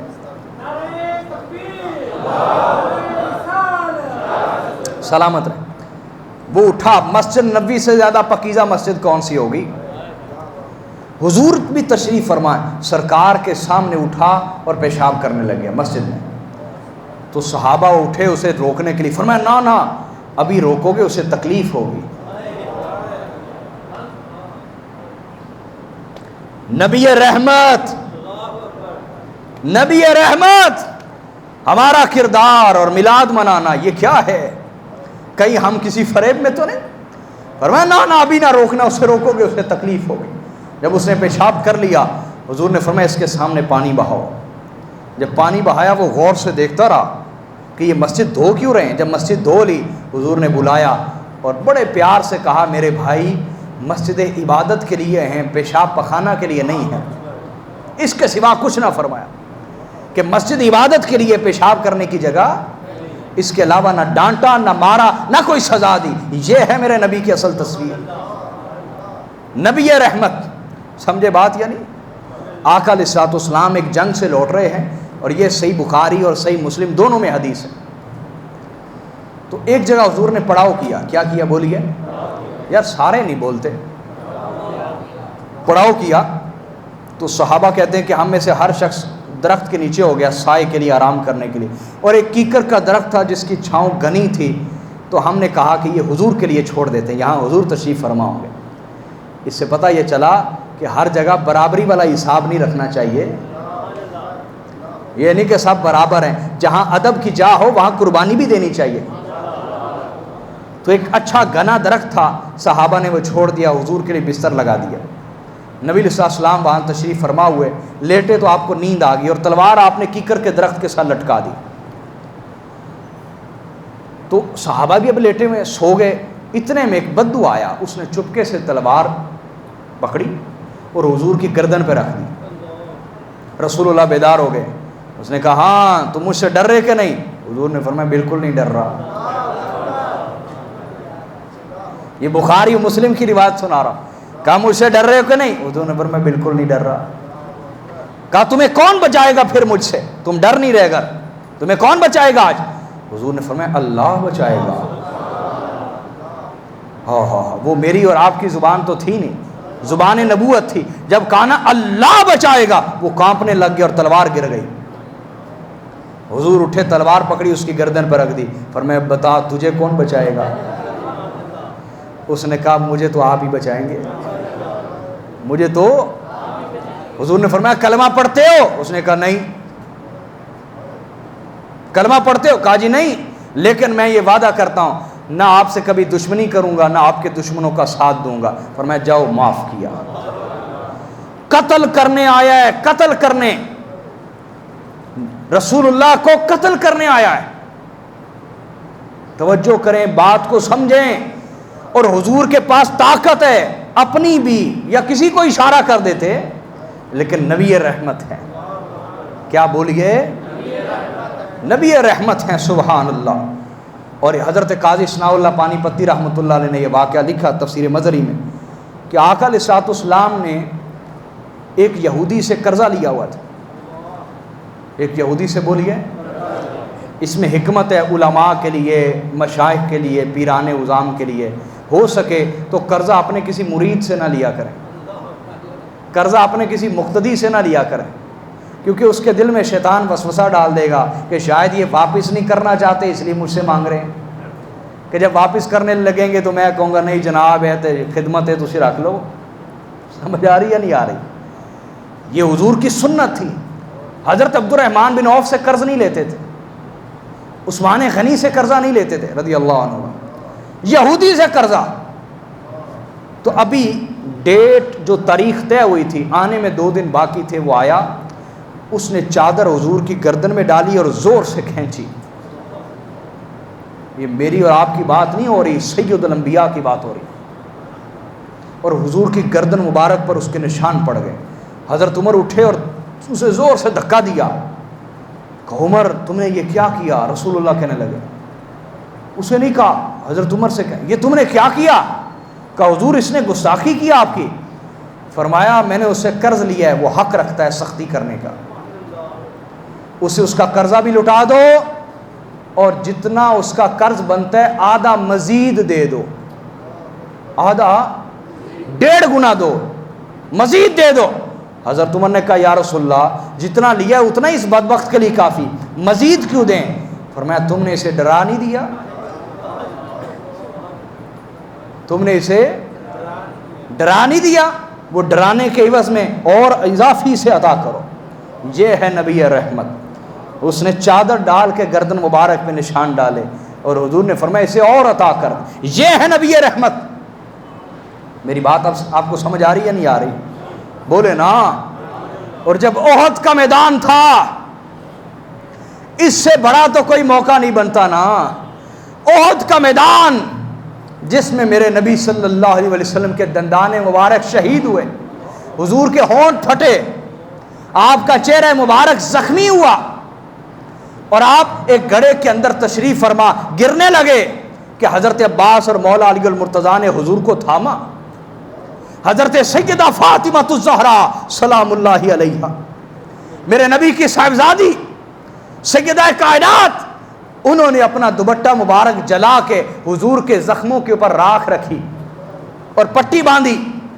جب یہ کیفیت اصحاب رسول نے دیکھی، رو پڑے، سب رو رہے کہ محبوب کائنات حبیب خدا کے ساتھ یہ سلوک ان بدبختوں نے. اور جنگ کس کی وجہ سے؟ کہ حضور اللہ کی طرف بلاتے ہیں، اور تو کوئی جنگ نہیں. حضور حق کی طرف بلاتے ہیں، کوئی ذاتی تو لینا دینا نہیں، اللہ کی طرف بلانا اتنا بڑا جرم بن گیا. صحابہ کرام نے عرض کی یا رسول اللہ لو دعوت علیہم، حضور ان کے خلاف دعا کیجیے، جس کو آپ بد دعا کہتے ہیں. میں حضور کے لیے بد دعا کا لفظ استعمال نہیں کرتا، حضور کی ہر دعا عدل والی ہے. بد دعا کا معنی بری دعا، حضور کی کوئی دعا بری نہیں، چاہے کسی کے خلاف کریں تب بھی عدل والی دعا ہے، کسی کے حق میں کریں تب بھی عدل والی دعا ہے. تو بد دعا کا ترجمہ وہی کروں گا جو عربی میں بنتا ہے، علیہم، حضور ان کے خلاف دعا کریں کہ یہ غرق ہو جائیں، برباد ہو جائیں. تو میرے نبی صلی اللہ علیہ وسلم نے آنکھیں کھولیں، حضور نے ارشاد فرمایا انی لم ابعث لعانہ ولکنی بعثت داعیا ورحمہ. حضور نے فرمایا اللہ نے مجھے لعنتیں کرنے والا بنا کے نہیں بھیجا، اللہ نے مجھے داعی بنا کر اور رحمت بنا کے بھیجا ہے. چون والو یہ کس موقع پہ فرما رہے ہیں؟ بندہ اچھے موڈ میں ہو تو ایسے جملے کہہ لیتا ہے، اچھے موڈ میں ہو نا تو ایسے جملے کہہ لیتا ہے کہ میں ہر ایک کی خیر چاہتا ہوں. لیکن ایسا وقت جب حضور زخمی ہو چکے ہیں، زخمی، اور کئی صحابہ کرام شہید ہو چکے ہیں، ایسی حالت میں ایسا جملہ کہنا. فرمایا اللہ نے مجھے لعنتیں کرنے والا بنا کے لعان نہیں بھیجا، بلکہ خدا نے مجھے داعی بنا کر، خدا کی طرف دعوت دینے والا داعی بنا کر اور رحمت بنا کے بھیجا ہے. اور اس حالت میں ہاتھ اٹھا دیا اور ہاتھ اٹھا کے کہا اللہم اہدی قومی فإنہم لا یعلمون، اے اللہ اس قوم کو ہدایت عطا فرما دے، یہ مجھے جانتے نہیں کہ میں کون ہوں، اگر انہیں میری پہچان ہو جائے مجھ سے کبھی بھی عداوت و دشمنی نہ رکھیں، انہیں میری پہچان نہیں، یہ دشمنی میں اندھے ہو چکے، انہیں پہچان نہیں ہوئی، میری پہچان ہو جائے یہ کبھی بھی مجھ سے عداوت۔ یہ ہے نبی رحمت، بولیے نبی، میرے نبی نے فرمایا مجھے یاد کرو تو کس لقب سے بولیے، بولو یار نبی، بولو نا نبی۔ حاضرین میں کنکلوژن کی طرف آ رہا ہوں، اختتام کی طرف آ رہا ہوں، آج میری طرف توجہ کیجئے، جو سو رہا اسے جگا دیجئے، توجہ کیجئے، ادب سے بیٹھیے، ذرا دیکھیے آج ہم نبی رحمت کا میلاد منانے والے، کیا آج ہم اپنے ماں باپ کے لیے رحمت ہیں؟ بولے نا، سچ بولنا ہے، کسی نے ہاتھ نہیں اٹھانا۔ ماں باپ ہم سے تنگ ہیں، کیا ہم اپنے ماں باپ کے لیے رحمت ہیں؟ کیا ہم اپنی بیوی کے لیے رحمت ہیں؟ گریبانوں میں جا کے آپ کہیں گے اندے بڑے قصور نے، چھوڑیں اس بات کو، میں یہ پوچھ رہا ہوں، رحمت، لجپالی، کریم ہونا، یہ کہتے ہی اس کو ہیں کہ اگلا آپ کے ساتھ بے رخی سے پیش آ رہا ہے اور آپ محبت سے پیش آ رہے ہو، اخلاق کہتے ہی اس کو ہے۔ جہاں ہر کوئی جی کر رہا ہے وہاں آپ اوئے کیسے کریں گے؟ یہ اخلاق نہیں ہے، اخلاق یہی ہے کہ جہاں امتحان پڑے آپ وہاں بھی اخلاق والے رہیں۔ ہاں جو کچھ لوگ کہتے ہیں نا ہم اینٹ کا جواب پتھر سے دیتے ہیں، کیا بولو نا یار، اس کا مطلب ان کے اپنے اخلاق نہیں ہوتے۔ کوئی بد اخلاق آ جائے تو وہ بد اخلاق بن جاتے ہیں، کچھ اچھے اخلاق والا آ جائے تو وہ اچھے اخلاق والے بن جاتے ہیں، اس کا مطلب ان کے اپنے ذاتی اخلاق سیکھنے ہیں تو حضور کی آل اولاد سے سیکھو،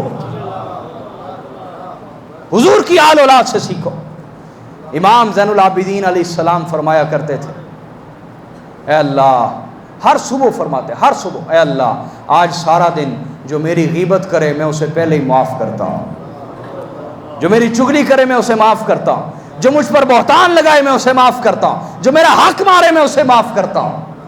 یہ ہیں اخلاق اہل بیت، وہ نبی کا گھرانہ، وہ نبی کا گھرانہ جن کے ساتھ ہمیں جڑنا چاہیے تھا، اور ہم نے ہر دور میں اپنے اپنے دور میں ان کے ساتھ عداوتیں کی، دشمنیاں کی۔ تو حاضرین اخلاق سیکھنے ہیں تو اپنے نبی کے گھرانے سے سیکھیے، حضور کے اہل بیت سے سیکھیے۔ تو کیا آج ہم بیوی کے لیے رحمت ہیں؟ بیوی اپنے شوہر کے لیے رحمت ہے؟ یہ اتنے سارے یہاں شوہر بیٹھے ہوں گے، ہر بندہ اپنے گھر میں جھانک لے، کیا میری بیوی میرے لیے رحمت ہے؟ ہم نبی رحمت کا میلاد مناتے ہیں نا، نبی رحمت کی امت ہے، چلو میلاد جو نہیں بھی مناتے امت تو ہیں۔ کیا بیوی رحمت ہے آپ کے لیے؟ اولاد رحمت ہے؟ کیا آپ اپنے ہمسایوں کے لیے رحمت ہیں؟ کیا آپ اپنے مسلمان بھائی کے لیے رحمت ہیں؟ گریبان میں جھانکیے، جس نبی کے نام پر عزتیں لیتے ہیں، جس نبی کے نام کے اوپر ہم ہر نعمت لے رہے ہیں، کیا اس نبی کے رستے پہ بھی ہیں ہم؟ کہیں ہم شیطان کے رستے پہ تو نہیں؟ اگر ہم شیطان کے رستے پہ چلیں گے کیا رسول اللہ خوش ہوں گے؟ بولو نا، دکھی ہوں گے کہ نہیں ہوں گے؟ حضور کو دکھی کرنے والا کون سا عقل مند ہو سکتا ہے؟ ہم رحمت نہیں ہیں میرے بھائیوں۔ اور پھر جنہوں نے آپ کو تعلیم یہ دینی تھی ان میں بہت قلیل ہیں وہ علماء جو دوسروں کے لیے رحمت ہیں، اور وہ باعمل علماء ہیں، علماء حق ہیں۔ یاد رکھو قرآن نے ہمیشہ علماء کی دو قسمیں بیان کی ہیں، کتنی بولیے؟ ایک کے بارے فرمایا انما یخشی اللہ من عبادہ العلماء، اللہ سے وہی لوگ ڈرتے ہیں جو علماء ہیں، ایک طرف یہ فرمایا، دوسری طرف فرمایا ایسے علماء بھی ہیں جن کی مثال، یہ قرآن ہے، جن کی مثال گدوں کی طرح ہے، ان گدوں کی طرح جن کے اوپر کتابیں لدی ہوئی ہیں، علم تو ہے عمل نہیں ہے، علم تو ہے لیکن عمل، تو اللہ پاک نے فرمایا ان گدوں کی مثال ہے جن کے اوپر کتابیں لدی ہوئی ہیں۔ حاضرین علماء حق اتنے تھوڑے ہیں ہمارے اندر کہ ان کو ہم انگلیوں پہ گن سکتے ہیں، سچے علماء، باعمل علماء۔ رحمت والے علماء جو دوسروں کے لیے رحمت ہے، دوسروں کے لیے بولیے۔ باقی آج ہمارے علماء بھی ایک دوسرے کے لیے زحمت بن چکے ہیں، عذاب بن چکے۔ ایک سے دوسرے کے بارے رائے لے لیں، آپ ایک سے دوسرے کے بارے پوچھ کے دیکھ لیں، آپ کو اندازہ ہو جائے گا۔ تو نبی رحمت کے ماننے والے ہمیں ہر سطح پہ اصلاح کی ضرورت ہے، عوام کو بھی، علماء کو بھی، سیاستدانوں کو بھی، رشتہ داری کی سطح کے اوپر بھی اصلاح کی ضرورت ہے، تعلیم اور علم کے میدان میں بھی اصلاح کی ضرورت ہے، ہمیں ہر سطح پہ اصلاح کی ضرورت ہے۔ یہ نہیں کہ ہم ٹھیک ہیں اور آپ بگڑے ہوئے ہیں، نا، ہر سطح پہ اصلاح کی ضرورت ہے۔ تو حاضرین، نبی رحمت کی جو امت ہے، حضور نے کیا اخلاق سکھائے، کیا اخلاق سکھائے۔ قرآن پاک میں اختتام کی طرف آ رہا ہوں، قرآن پاک نے اس کو بیان کیا ہے۔ اللہ پاک کیا فرماتا ہے؟ اللہ پاک فرماتا ہے یا اہل الکتاب، اے اہل کتاب، عیسائیوں اور یہودیوں، تعالوا الی کلمۃ سواء بیننا و بینکم، آؤ ہم ان باتوں پر اتحاد کر لیتے ہیں جو تم میں اور ہم میں ایک جیسی ہیں۔ اسلام ایسے ہی جنگ کی اجازت نہیں دیتا، اسلام یوں ہی لڑنے کی اجازت نہیں دیتا، اسلام کہتا ہے آؤ ان باتوں پر اتحاد کر لیتے ہیں جو تم میں اور ہم میں۔ جب اسلام عیسائیوں اور یہودیوں کے ساتھ ان باتوں پر اتحاد کی دعوت دے جو ان میں اور ہم میں ایک جیسی ہیں، تو ہم تو ایک اللہ کو ماننے والے ہیں، ایک رسول کو ماننے والے، ایک کتاب کو ماننے والے، ایک پیغمبر کو ماننے والے، ایک کعبہ کی طرف منہ کر کر نماز پڑھتے ہیں، ایک قرآن کو ماننے والے ہیں، لیکن پھر بھی ہم ایک نہیں ہیں، پھر بھی ہم ایک۔ یقین جانیے اس عمل سے رسول اللہ کو تکلیف ہوتی ہے۔ ادھر دیکھو میری طرف ذرا، مجھے بتائیں، ایک باپ کی اولاد جھگڑا کرے، کون ٹھیک ہے کون ٹھیک نہیں، دونوں کے پاس دلائل ہوں گے، کیا اس عمل سے باپ کو خوشی ہوتی ہے یا تکلیف ہوتی؟ بولو نا۔ تو نبی رحمت کے ماننے والے صلی اللہ علیہ وآلہ وسلم، ماشاءاللہ قبلہ شاہ صاحب تشریف لائیں، توجہ ہے نا۔ تو میں یہ عرض کر رہا تھا، نبی رحمت صلی اللہ علیہ وآلہ وسلم کی امت ہو اور سب سے زیادہ آپس میں فسادات کرے، جھگڑے کرے، کیا یہ چیز حضور کو خوش کرے گی یا دکھی کرے گی؟ بولو نا، دکھی کرے گی نا، خوش تو نہیں کرے گی نا۔ کہ سرکار صلی اللہ علیہ وآلہ وسلم کی تعلیم کیا میں سنا چکا، کس کو نہیں معاف کر دیا، اور فتح مکہ کا جو موقع ہے، اس سے بڑا تو کوئی موقع نہیں ہو سکتا کہ حضور فاتح ہیں اور اصحاب رسول کی تلواریں قریشیوں کی گردنوں کے اوپر ہیں، قریشیوں کی، چاہیں تو حضور چاہیں گردنیں اتروا دیں اور چاہیں تو انہیں غلام بنا کر تقسیم کر دیں۔ جنگ میں پکڑے گئے بھائی، جھڑپ میں پکڑے گئے، لیکن آقا علیہ الصلوۃ والسلام نے کیا فرمایا؟ اذهبوا انتم الطلقاء، جاؤ آج کے بعد تم سب آزاد ہو۔ طلیق کہتے ہیں وہ غلام جسے آزاد کر دیا جائے، وہ غلام بولیے جسے۔ تو نبی رحمت کا تو یہ کردار ہو، اور نبی رحمت کی ماننے والی جو امت ہے وہ آج ٹکڑے ٹکڑے ہو، تو کیا ہم حضور کو خوش کر رہے ہیں یا تکلیف دے رہے ہیں؟ بولیے نا۔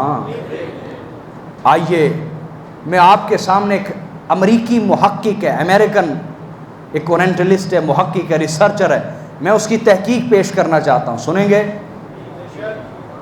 وہ ہم جیسے لوگ نہیں ہوتے، دو چار کتابیں پڑھیں اور کوئی بات کر دی۔ میں اس محقق کی بات کر رہا ہوں جو آج سے تقریباً 200 سال پہلے ہوا، اور اس کا نام ہے واشنگٹن ارونگ، بہت بڑا محقق ہے امریکہ کا۔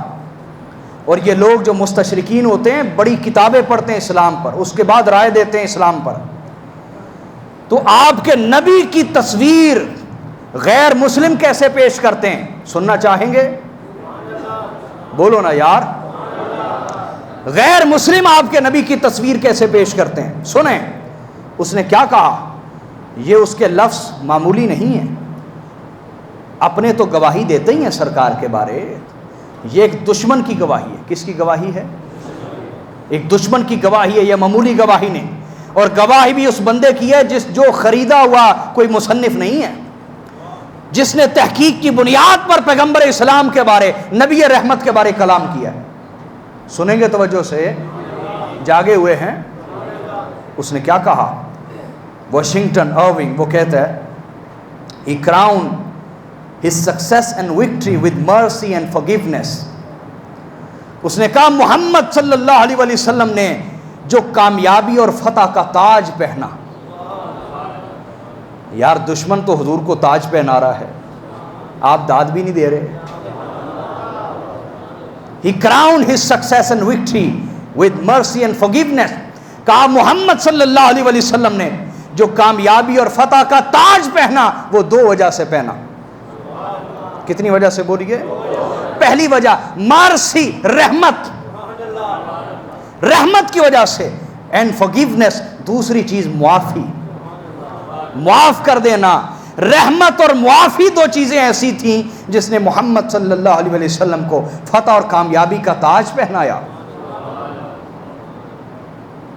وہ بندہ کسی عام بندے نے بھی دلہا بنا ویکھے تو بندہ داد دے دیندا یار.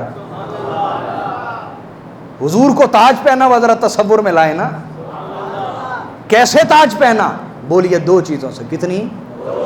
رحمت اور معافی سے, رحمت اور معافی سے. اور آگے اس نے کہا although the messenger won a military victory, اس نے کہا اس میں کوئی شک نہیں کہ پیغمبر نے عسکری فوجی فتح بھی حاصل کی, عسکری اور فوجی فتح بھی. لیکن کمال اور عجیب بات یہ ہے فوجی طاقت اور فوجی فتح حاصل کرنے کے باوجود اس نے کہا this victory did not make him proud or arrogant. اس نے کہا کمال کی بات یہ ہے اتنی بڑی فوجی طاقت اور فوجی فتح ہونے کے باوجود اس فوجی فتح نے نہ انہیں تکبر میں مبتلا کیا نہ فخر میں مبتلا کیا. طبیعت میں عاجزی رہی, طبیعت میں بولیے عاجزی طبیعت میں رہی. پھر اس نے کہا ایسا کیوں ہوا؟ ایسا بولیے ایسا کیوں ہوا؟ یہ جو اس نے جملہ لکھا ہے یقین جانیں اگر ایک پورا سونے کا پہاڑ بھی ایک طرف رکھ دیا جائے اور ایک طرف یہ جملہ اس کا رکھا جائے تو یہ جملہ قیمتی ہوگا, زیادہ وزنی اور قیمتی ہوگا.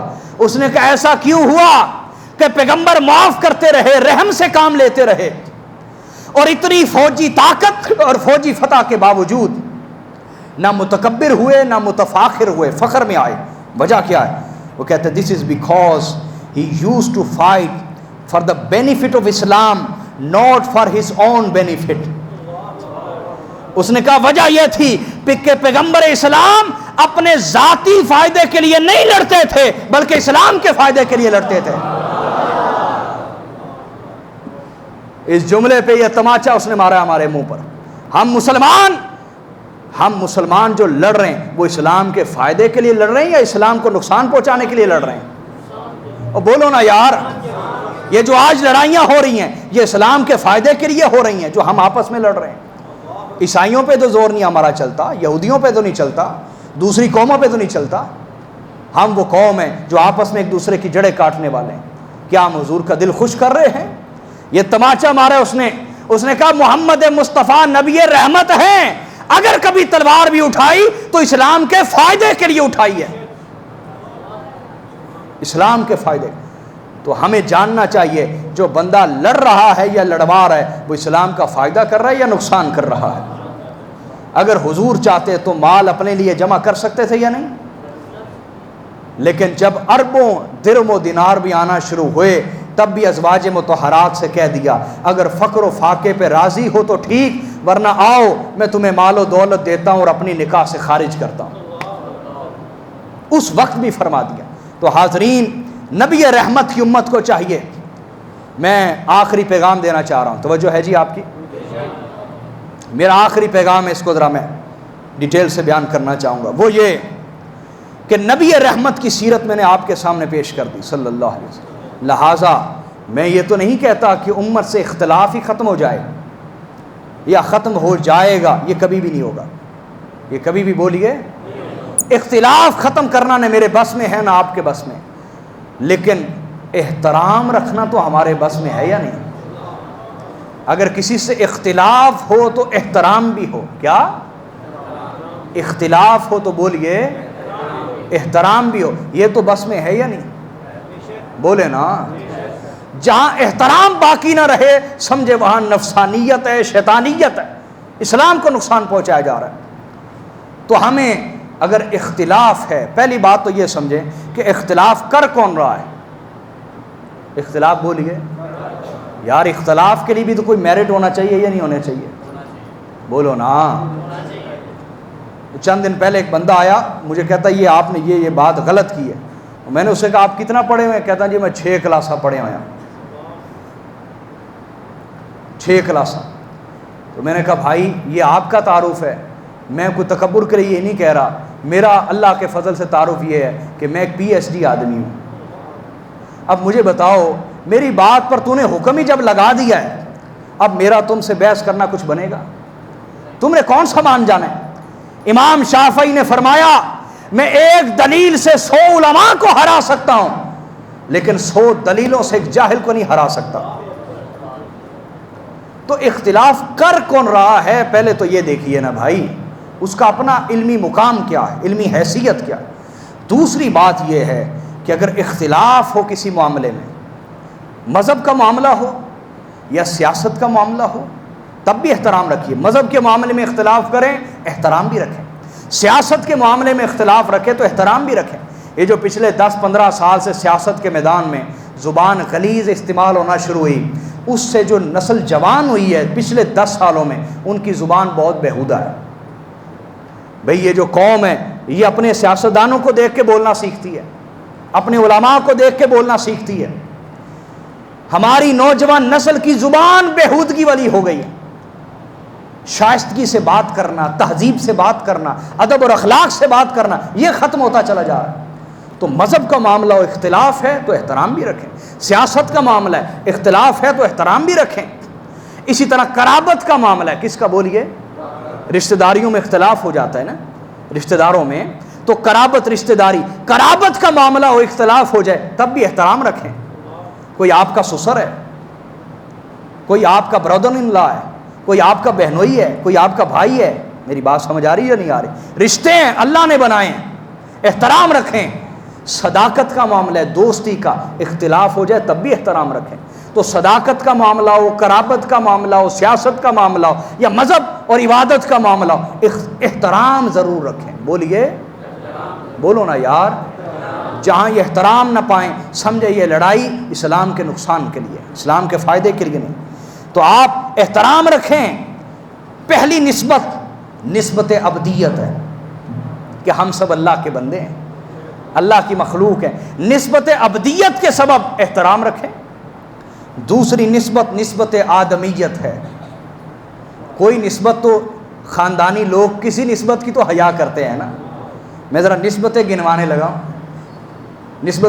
لگا اور اگر آپ ایسا نہیں کریں گے، یاد رکھیں اس کا انجام کیا نکلے گا؟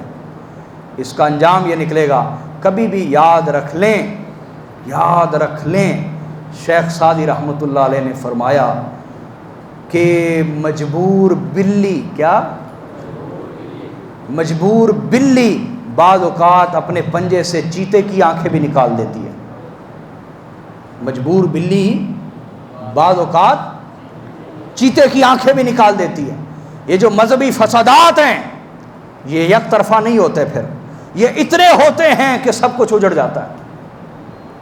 لہٰذا اس وقت سے ڈریے کہ جب اللہ بھی ہم پہ ناراض ہو جائے، رسول بھی ناراض ہو جائے اور دنیا بھی کچھ باقی ہماری نہ رہے۔ تو نسبت عبدیت یاد رکھیں کہ خدا کے بندے ہیں۔ الخلق عیال اللہ، اللہ کی مخلوق اللہ کا کنبہ ہے، ان کو اللہ کی خاطر عزت دیں۔ دوسری نسبت آدمیت ہے کہ ایک باپ کی اولاد ہے آدم علیہ السلام کی۔ اور تیسرا نسبت وطنیت بھی ہے